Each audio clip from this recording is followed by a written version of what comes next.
In today's video, I'm going to replace a leaking valve core. There's still plenty of refrigerant left in the system, so I'm going to try and do it without recovering the refrigerant. I did try and tighten down on the valve core, but this did not work. I'm going to attempt to replace this with the refrigerant still in the system by using this valve core removal tool. This one's made by AccuTools, but the rod and chuck I'm using right here is made by Appian. This was not done on purpose, it's just what I had next to me and just happens to thread onto the AccuTools valve core removal tool with no issue. With the fittings threaded on snug, not too tight, you can go ahead and begin extracting the broken valve core by twisting to the left.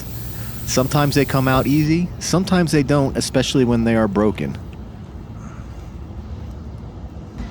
I did previously try to remove this valve core using the field piece removal tool, but I had no luck. But this rod, the piece that actually grabs the valve core, is a little bit longer, so it works a little bit better. Now I think I got it because I can feel the pressure, so I close the valve down, and now I unthread the rod.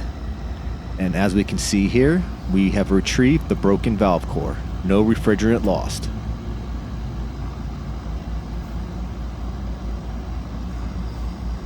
Now we just need to insert the new valve core, which is much easier than extracting the old one, in my opinion. Set the new valve core inside your tool with the spring on the outside, then go ahead and thread on your rod.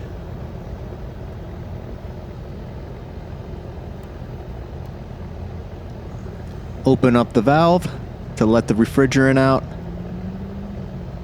Then you can go ahead and screw down on your valve core rod tool. It usually helps to use two hands. It makes this a little bit easier.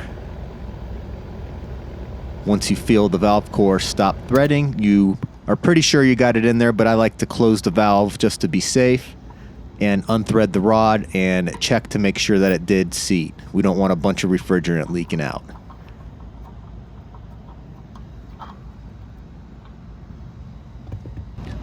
Now I just want to make sure that our new valve core that was installed is not leaking any refrigerant.